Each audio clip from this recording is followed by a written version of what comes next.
Afternoon, class. Good afternoon, sir. Greet your classmate. Good afternoon. Good And afternoon. how's your day? How's your day? Okay, now you may now sit down. I'm sleepy. Okay. Meron ba sa inyo ang malabo ang mata? Yung mga malabo ang mata at mahina ang pandinig ay dito kayo sa unahan mo po. So, ayan. Bago tayo magsimula, ay magkaroon muna tayo ng isang sayaw. Ano ba yung nauuso ngayon? O ano yung uso ngayon or trending ngayon? Ano sa palagay nyo? Yes, Mr. Jomer? Ano po, yung pong ay, mali po. Sino ba yung tumulong kay Mr. Jomer? Yes, Miss Hannah? Nauso po nga. Nauuso o trending ngayon dahil kaganap lang nito. Universe. Yes. Dahil dyan, kakaroon tayo ng sayaw na kung saan ay yung tinatawag, hindi ko alam kung tandaan nyo pa to, ito yung, ano nga pong pangalan nung ano yun? Nung song na yun? Little Miss You. Yes, sige. Okay, stand up and follow me. Okay? Sabay-sabay tayong kakanta and then sabay-sabay din tayo sasayaw. Okay, 1, 2, 3, go! Hello, madam people, mabuhay! Me miss you! Me miss you! Okay na, you may now sit down. Nakita ko na halos active kayong lahat. But before we proceed, here is our classroom rules. The tools. T stands for think before you act. The first O is observe safety procedures because later is magkakaroon tayo ng application kung paano ginagamit yung mga tools na yun. Next O is organize your workspace. Next is L, listen and learn. And lastly, I act as the most important, that is to show respect. Show respect to your classmates and of course show respect to your teacher. So to be guided in our lesson, here is the learning objectives that we should aim to achieve after the lesson. The first is identify the different agricultural tools, implements, and equipment used in farming. Next is demonstrate proper handling and safety procedure when using selected farm tools and equipment. Lastly is value the importance of maintaining tools and observing safety practices to ensure efficient and accident-free farm operations. So, let's start by having an icebreaker entitled Name the Farm Helpers. So, kapag narinig nyo yung farm helpers, may idea na ba agad kayo kung ano ang magiging topic natin ngayon? Yes, Miss Quimberly? The tools. Yes, that is correct. Magiging topic natin ang iba't ibang tools, equipment, and implements. So, here is the procedure or instructions sa ating icebreaker. I-identify nyo, i-raise yung hand nyo. Ay, wait lang. Papakita pala na yung picture. Okay, bisa na. Dito tayo sa instruction and procedure. So, here is the procedure in our activity. First, the teacher will present a PowerPoint slideshow showing pictures of different farm materials such as tools, implements, and implements. So, ang gagawin nyo is mag-observe kayo and then itaas kayo ng kamay kapag alam nyo ang sagot.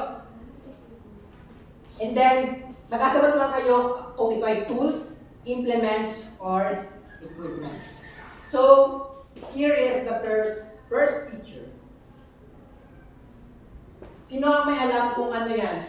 Tools, implements, or equipment? Yes, Mr. De La Peña? I think that grafting line is a tool. Okay, dahil tools ang sagot mo, ano kaya yung naging basis natin? Bakit kaya siya nasabing tools? I do think that simple tools do not have a mechanical part that actually move, do not use fuel or engines.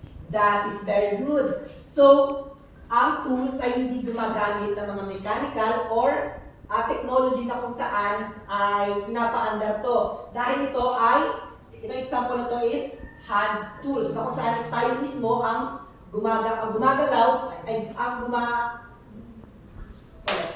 So, doon na sana. Tama yun. 1, 2, Wait, tama. wait lang. 1, 2, 3, 2. That is absolutely right. So, ang tools ay hindi gumagamit ng mga mechanical. So, ang tools ay, masasabi na din natin na hand tools na kung saan is tayo mismo ang gumagalaw para ito ay gumana. So, ito kaya next. So, yan, tools. Ito kaya next, mechanical plant. Ano kaya yan? Tools, implements, or equipment? Yes, Miss Piñaranda? Yung mechanical plant po is implement. Ano kaya naging basis natin? Bakit kaya siya implements? Kasi hindi naman po siya yung ka-under na lang po sa katulad dun sa equipment. And kadalasan po yung implement is ina-attach siya sa mga machinery o yung mga equipment. Very well said, Miss Piñaranda. So, nakinig naman natin sa kanya kung ano ba ang naging basis kung bakit siya implement. So, tama yun. Next naman, ito kaya, thresher. Ano kaya yan? Tools, implements, or equipment? Yes, Mr. Mora, you are raising your hand. You raising. Ano kaya yan? Tools, implements, or equipment? I think equipment po dahil po they need humans to para po mapagana yung yung isang job. That is very good. Thank you, Mr. Mora. So, ito ay kailangan ng tao para mapagana. So, tama yun. Ito ay equipment. So, ngayon is parang may idea na kayo kung ano magiging topic natin ngayon. Ang topic natin ngayon is ang topic natin ngayon ay identifying and differentiate. One, two, differentiate. 1, 2, 3, 2. Ang topic natin ngayon is about identifying and differentiating tools, implements, and equipment. Let's start by identifying common tools na ginagamit natin sa farm. So, una na dyan ay ang hand trowel. Sino sa inyo ang nakapunta na sa farm? Raise your hand. So, halos lahat kayo ay nakapunta na sa farm. Nakakita na ba kayo ng ganitong tools? Yes po.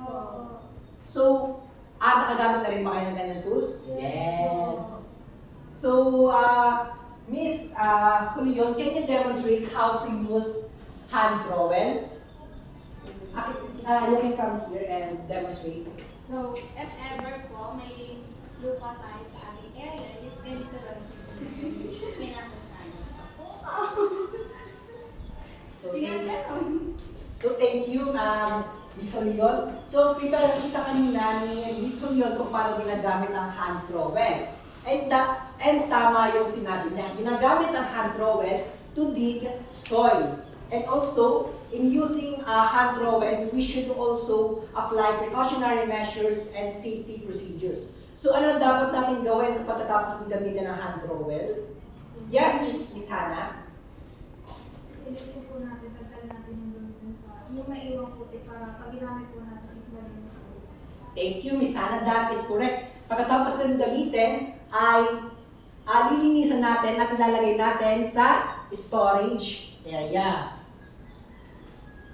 Now that we are done in identifying hand trowel at may nalaman na natin kung paano ba siya ginagamit, mag-proceed tayo sa kasunod na tools.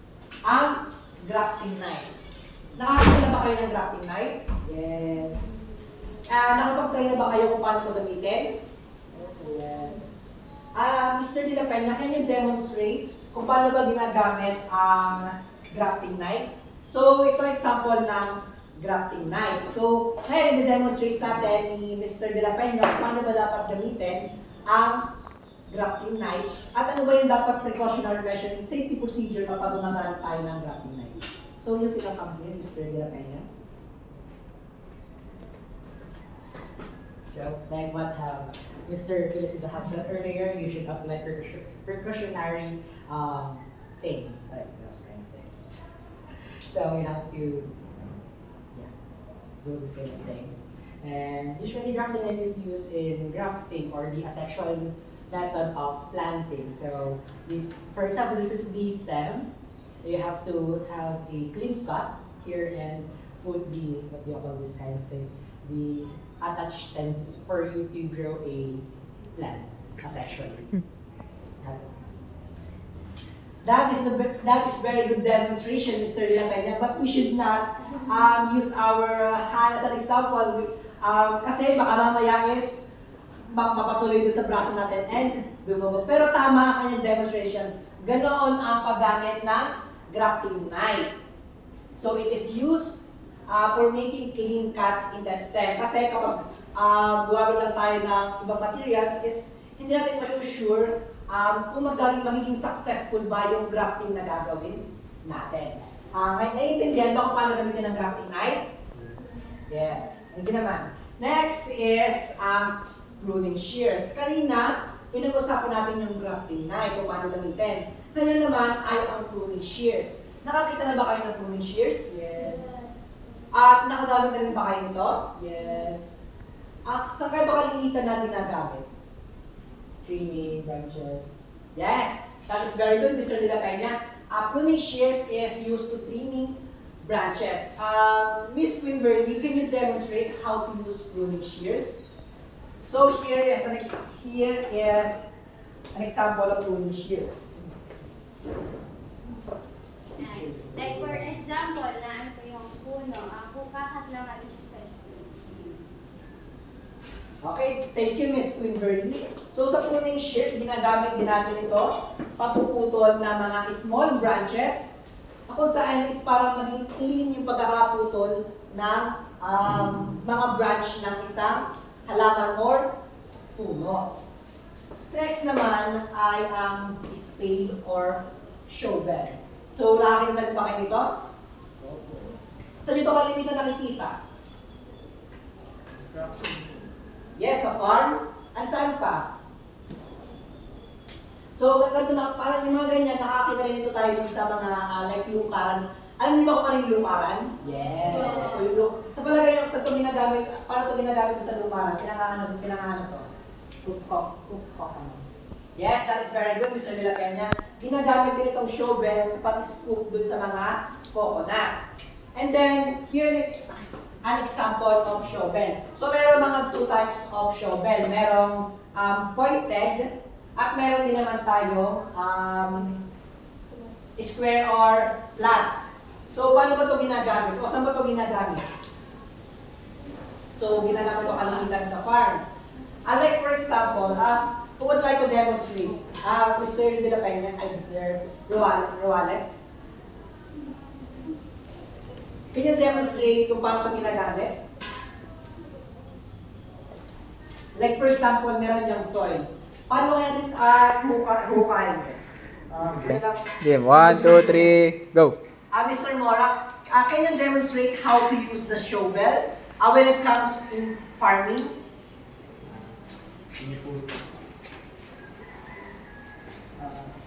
First po is, kung gusto natin ng malalim na panghukay is, kailangan po natin iba o dapat muna sa lupa apakan yung left side saka natin itatapon yung soil at flat. Yes, very good. Pagkatapos natin gamitin ang shovel, ano ang dapat natin gawin? Apply the tightness. Ano yung kasunod na dapat gawin pagkatapos natin gamitin ang isang tools like shovel? Yes, dapat nating linisan. At pagkatapos linisan, itabi. Bakit ba natin kailangan itabi yung mga tools pagkatapos natin gamitin? Para iwas sa kalaw. Yes, Miss Quinverly. Para iwas sa kalaw. Yes, thank you, Miss Quinverly. Para iwas sa kalawang at para din hindi siya maka-aksidente. Kung dahil papakalat-kalat lang siya, pwede siya maka-aksidente. Are we clear? Yes. Yan. The next is the rake. Ito naman, saan kaya ito kalimitan nakikita? Sa farm. Sa paggamit nito, may idea ba kayo paano ito ginagamit? Yes. Sa palagay yun, tama yung paggamit ko? Hindi po. Ano kaya yung mali sa ginawa ko? Yes, Miss Hannah? Pwede mo ba ipakita sa amin yung tamang paggamit ng rate? So, ganito po.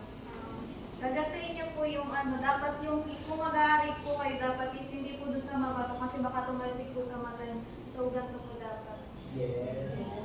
Thank you, Miss Hannah. So, ang rake ay ginagamit natin to level the soil and also to gather leaves. So, kunwari, sa farm ay watak-watak yung mga leaves, hindi naman siya kaya basta-basta, hindi naman siya basta-basta matatanggal na patuloy na leaves. So, pwede na gamit ang rake para ipunin yung mga leaves.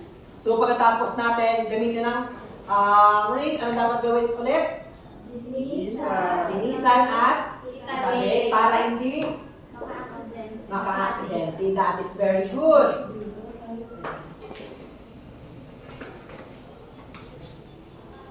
Ang kasunod naman ay ang watering can. From the word itself, watering. Ano kaya naman ang gamit nito? Used to sprinkle plant. So ito ang example ng watering can. Saan ito kalimitang ginagamit or nakikita? So So far. far. Garden. Nakagamit na ba kayo nito before? Yes. Definitely. Sino gusto mag-demonstrate kung paano ba ito ginagamit? Yes, Miss Quimberly. Ayan, lalagyan natin ito ng tubig and i-didirin natin. Yes, thank you, Miss Quimberly. Una, syempre, ito yung can at lalagyan siya ng tubig. And then, saka natin siya ididilig sa ating mga halaman. So, bakit mo tayo gumagamit ng watering can? Pwede naman yung hose na lang na yung malakas na spray. Bakit kaya gumagamit na ng watering can? Yes, Mr. De La Peña? To be honest, hose is way more easier to use, but hose always tends to be expensive rather than compared to watering can. So most of the farmers who wasn't really that rich cannot actually afford hose. So instead of using hose, they use watering can. Thank you, Mr. De La Peña. That is correct. So, maganda nga na gamitin natin ang hose, pero katulad ng sinabi ni Mr. De La Peña, hindi naman lahat ng farmers ay mayaman para maka-afford na bumili ng hose. So, this can be an alternative sa pagdidilig ng ating halaman. Thank you, Mr. De La Peña.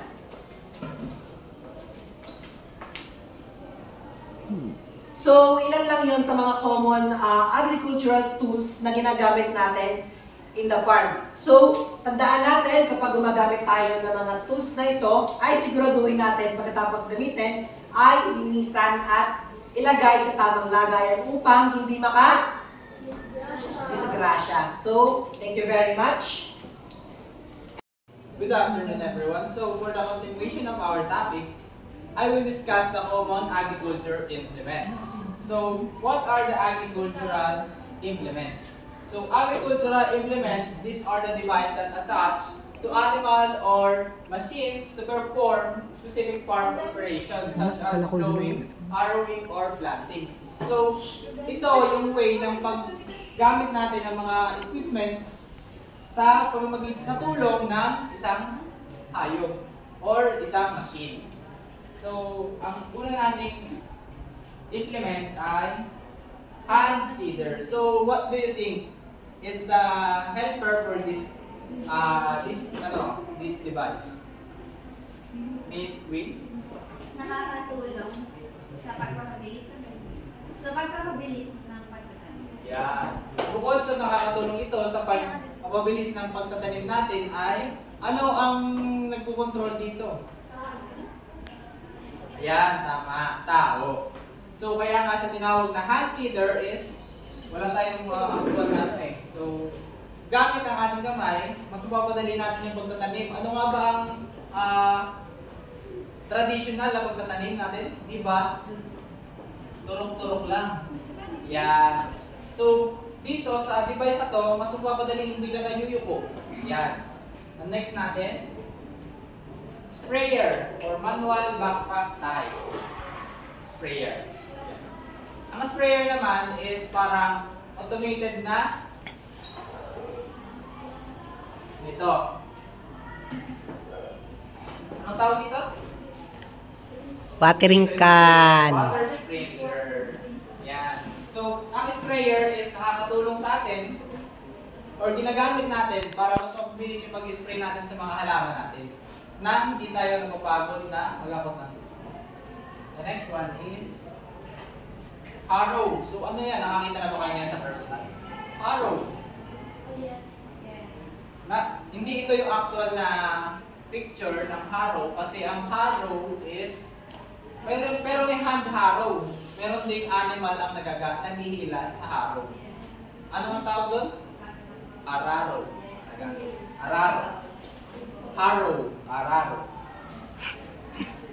The next one is mechanical planter. So, sino pamilyar dito ang nakakita na ng mechanical planter? Sa COC. Wala tayo na dito sa Pilipinas. Meron, pero hindi lahat meron. Mechanical planter, ito yung ginagamit natin na pampabilis din siya ng pagtatanim. Pero ito, maramihan na. Hindi kagaya ng hand seeder na yung hand seeder, kamay lang. Ito, may machine na kinokontrol din ng tao na pangmaramihan. Ayan. So, ang next one natin ay ang common agricultural equipment. So, ano nga ba ang agricultural equipments natin? The agricultural equipment, these are the machines powered by engines or motors used for heavy and advanced farming tasks like tilling, irrigation, and harvesting processing crops. So, yung agricultural equipment natin, ito yung gumagamit na tayo ng mga may mga makina na talaga na automated na minsan ganyan. So, but before that, meron itong quiz sa pag-discuss ko sa inyo. Who can recognize this? Miss Peñarata. Hand tractor po. Yan. Very good. So, ang hand tractor, familiar ba kayo dito? Yes po. Pero hindi ganyan itsura ng hand tractor natin. Yes. May ganyan din, pero bakal ang ulo. Yes po. Saan natin ito ginagamit? Sa layan. Yan, sa palayan. Para magpalambot ng lupa. Yan, magdurog ng lupa. Ayan, yung hand tractor is parang ano lang din yan, harrow. Pero mas advanced kasi may engine na siya. Ayan, ayan. Ano yan? Miss Arbolete. Rotavator. Rotavator. Tignan natin kung tama ang sagot ni Miss Arbolete. Yan, rotavator. So, ang rotavator naman ay pambungkal ng lupa. Para din siyang harrow. Pero, machine na siya, machine. Automatic na. Engine na lang nagpapagana sa kanya, hindi na animal. The next one. Mr. Monticalvo. Treasure. Ayan. So, familiar naman tayo lahat sa treasure. Ano nga ulit ang treasure? Pantagkal ng palay sa katawan ng palay. Tama ba? Tama? Tama. So, ang treasure ay nagsisilbing tagapag-alis ng butil ng palay sa katawan ng palay. Yan. Mas mapapadali dito, di ba dati ang traditional natin, hinahampas lang, hinaano lang ng paa. Pero with this treasure, mas mabilis yung proseso ng pagtatangkal ng butil ng palay. Treasure yan. Yan. Ito naman. Marami dito sa atin. Mayayaman ang may-ari nito. Yan. Mr. Mora. Rice mill po, sir. Rice mill. Tingnan natin. Obvious naman. Yan. Rice mill. So, rice mill. Ito yung, anong tawag natin dito? Bayuhan. Bayuhan. Yan. Bayuhan. Bayuhan. Very good. So, ito naman yung, di ba ang butil ng palay ay may balat? Pag nilagay natin dito yung sakong palay, ang lalabas, bigas. Di ba? So, paano nga ba nangyayari yun? Napakaangas, di ba? yung loob niyan ay parang may tagang-healing ng mga bato. Para maghiwala yung balat ng palay at para maging bigas yung palay. Ayan. So, ayan. Rice mill. Ayan. Ito naman. Ano yan? Hindi yan ang tractor. Ayan. This pen na natin. Water pump. Water pump. Tingnan natin. PM. Water pump. Very good. So, ang water pump, ito ay ginagamit natin. Saan? May solyon? Para saan yung water pump? Yan, very good. So, pamilyar tayo dito sa mga equipment na to. Dahil nakikita natin at nakikita natin ginagamit ng mga farmers. So, ang water pump is yung pang higop ng tubig, pang-irrigate ng tubig sa palayan. So, malaking tulong ito para sa mga farmers kasi nga, mapabilis na yung magpapatubig ng kanilang kapalayan. And with that, our next presenter. Good afternoon, class. Our topic today is going to be farm safety. So, alam niyo ba kung ano yung mga pwedeng precautionary measures o kaya yung mga safety measures para maiwasan yung mga aksidente sa loob ng farm? So, ang first is, anong nakikita niyo sa picture na to? Miss University. Naka-PPE. Tama. So, bakit kaya ginagamit nila yung PPE? Mr. De La Peña? We use PPE to protect ourselves from chemicals and other danger areas. Ang galing naman, Mr. De La Peña. And the next one is, ito kaya. Ano kaya yung mapapansin natin habang nanunuot yung isang farmer? Mr. Pilisilda. Naka-glove siya. Para saan kaya yung gloves? Para protektahan po ang kanyang kamay sa pag-harvest ng blueberry. Tama. Ang galing nyo naman, mga class. Ito kaya? Ano kaya ito? Miss Piñaranda, ano kaya yun? Gloves din po, but plastic siya. Bakit yung Ano kaya yung binubuhos dun sa gloves? chemical? Chemical para sa? Disinfectant. Para sa? Disinfectant? Tama, ang galing nyo naman. And dahil dyan, we will now proceed to the precautionary measures na ano nga ba yun? So, Miss, meron ba kayong idea po sa precautionary measures na natakal nyo kanina? Miss Pedro Peña? Well, I do think the precautionary measures are also safety measures for us to be safe. Tama. But the precautionary measures is the measures we do before doing the activity in the farm. So, number 1, always check and inspect tools before using. Nakita niyo ba yung dala ko kanina? Ito? Anong nakikita niyo dito sa bolo? Napakaganda ng hawakan niya, di ba? It is also So, rusty. before proceeding on the task in the field, we must check about the handle, the sharpness of a tool, including yung pagtingin sa kanya. Ibang pagtingin ng isip niya. Ba't ang tingin sa kanya? Wear proper clothes. So, ang example niyan is ito. Para saan kaya ito ginagamit, class? Sa paa. Sa paa? Hindi ba dito? No. Tama. So, wearing proper clothes will, papoprotektahan niya tayo sa mga pwedeng sagabal na, o kaya sa mga hazard.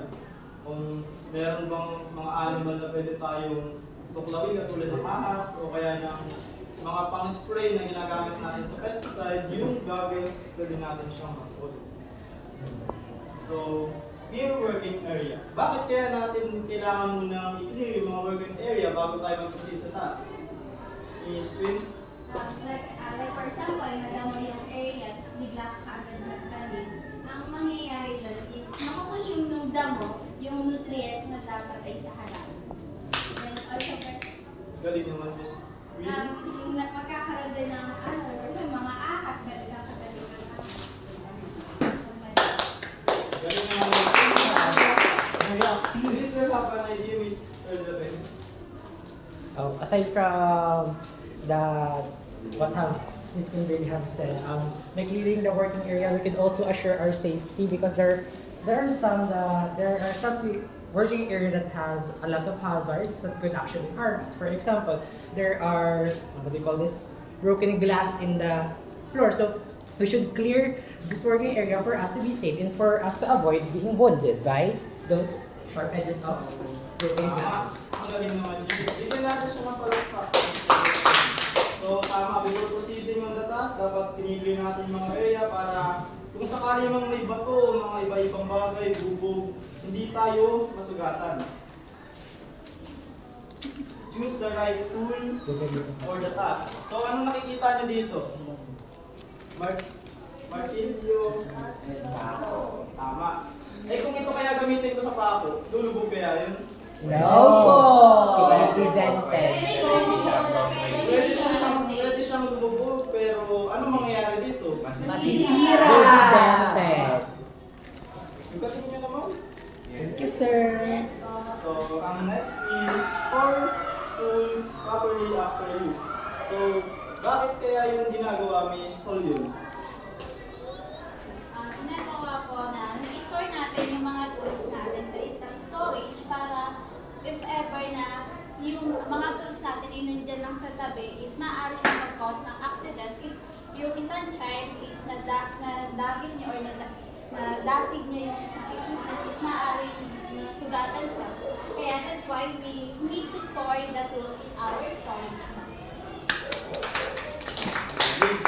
So, tama naman. Ang galing nyo doon. Pagkatapos natin gamitin yung mga tools is kailangan natin hugasan and itago. But ano ba yung ginagawa natin habang tinatago? Ano ba yung pwede natin ipunas para hindi siya makalawang? Miss Lucinda. Para hindi po siya mangalawang is pwede po natin siyang paglangis. Tama. Very good. Good job. We could also replace. So, ito yung, and next is yung safety procedures in using tools, implements, and equipments. So, ano nga ba yung mga safety procedure na to? So, number one is handle tools carefully. Carefully. Parang nagka-typography error. So, bakit kaya kailangan natin yun? If I do this habang nagtatabas ako, ano kaya yung mangyayari? Ano kaya yung pwede kong mangyari? Cuts. Tama. So ano kaya yung proper handling of tools? Paano ko kaya tuwakan? Kaya mo bang gawin dito, Mr. President? Ano kaya yung tamang paghawak? Tamang paghawak po na especially yung mga talas na bagay, huwag po natin hahawakan. Huwag po natin hahawakan sa talim. Dapat po itong hawakan doon sa puluhan o yung na po yung hawakan para hindi po tayo magkaroon ng cuts o magkasugat. And then after po natin nun, tapos po natin gamitin itong matalas na bagay na to, ay ilagay po natin sa tamang bagay. And for that, kailangan ko siya ng misa. Yay! So tama. Habang hindi naman natin gamit is pwede natin ganito yung hawak. And huwag natin siyang hawakan sa talim para ma-avoid natin yung risk ng injury. Use tools only for their purpose. So, katulad nung kanina sa martilyo, kapag ginamit ko to, masisira. Eh kung yung itak naman sa panghukay, tama ba yung paggagamitan niya? No. Saan ba ito pwede gamitin na? For cutting, trimming, Trimming yung pa. chopping. Tama.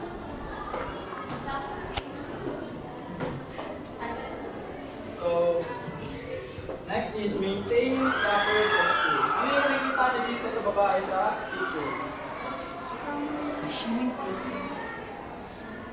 yung kanyang posture is tama ba? No. Ano kaya yung tamang posture dito, Miss Rani? Kung halimbawa, if imagine natin itong bag bilang isang mabigat na bagay, paano mo kaya ito bubuhatin?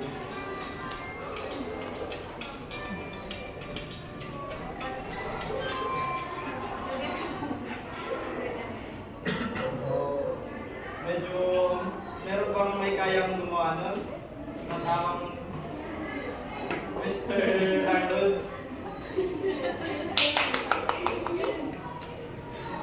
So,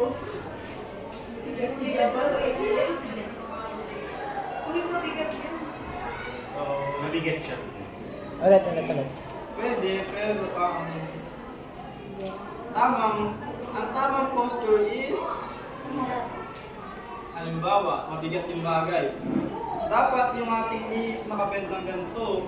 Tapos, alam niyo yung pagbubuhat ng mga nag-gym, dapat is straight yung ganito natin para makakapag-avoid tayo ng injury. Na hindi tayo magkameron ng injury.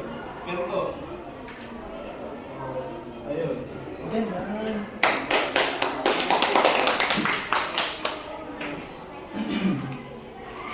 Maganda rin.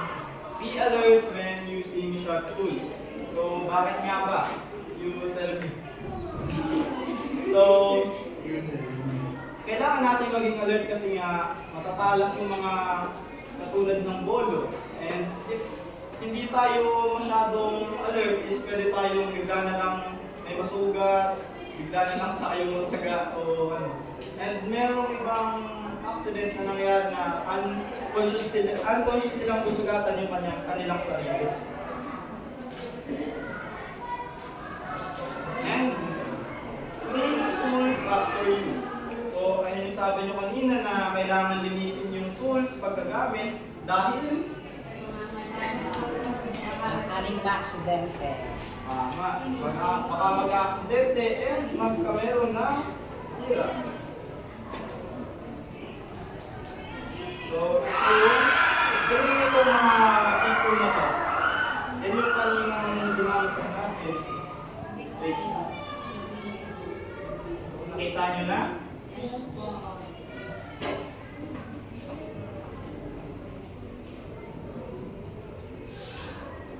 So, dahil nakita nyo naman itong mga pictures, we can proceed to our hands-on farm mastery.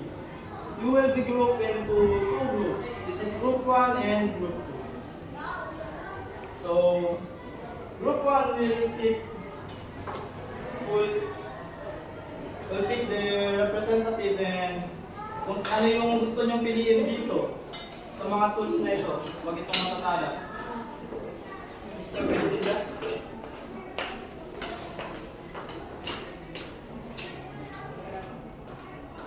Ano ito?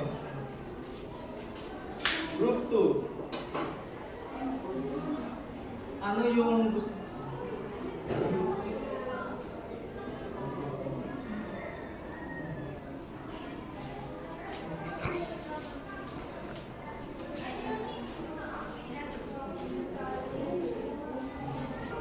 So, ito ba yung napili niyo? Yes po, sir. And ikaw bilang representative ng group 2, ano yung napili mo? Treasure. Yes. So, they can papaliwanag nila yan, yung mga napili nila. Go ahead. So, ang napili po namin, ako po ay kilala bilang tool expert. Ang napili po namin tool ay ang tinatawag na hand trowel. So, ang hand trowel po ay ginagamit to dig soil. Ito po ay parang maliit na spade o maliit na spade na kung saan is small portion lang po ng soil ang maliit nito. Ito po is kino-considered as hand tool. Sa paggamit po ng hand trowel, kailangan po natin siyang hawakan doon sa kanyang handle, of course. And then, sa pagdidig po is parang okay lang, ganon. Pag medyo matigas yung soil, pwede mong dalawang kamay kasi mahaba naman yung handle. And after po natin gamitin itong hand trowel, i-make sure po natin na i-apply yung mga precautionary measures and safety procedures na pinaliwanag po kanina ng mga presenter. which is kailangan pong linisin pagkatapos, and after pagkalinis ay ilagay po dito sa storage area upang hindi po ito masira o maka-aksidente ng tao. Thank you so much. We are the Group 2 and we're also known as a mechanical engineer and we choose a thresher. So what is thresher?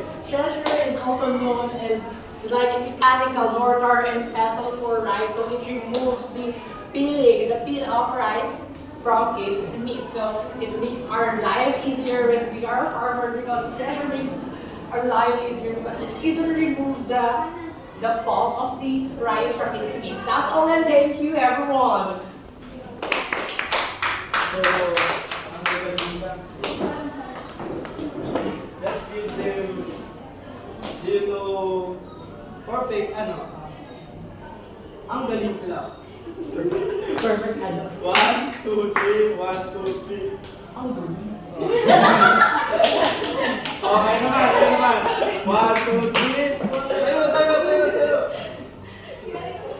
Tayo. 1, 2, 3, 1, 2, 3. Ang galing. Thank you. And, tapos na po. Okay? So, doon na po nag-end ang class natin and yung assignment and the activity will be conducted on online classroom. Ay, wait, pwede mo sabihin ano? Go. So, ayan, dito na nag-end yung class natin. But before we end, achieve natin yung ating learning objective 1. Yes! Identify the different agricultural tools, implements, and equipment used in the farming. Ating ba? Yes po! Yung number 2 kaya, demonstrate proper handling and safety procedures when using selected farm tools and equipment. Yes po! Yung number 3. Yes po! Oh, ayan, thank you. And yung assignment and yung activity will be conducted online. Thank you.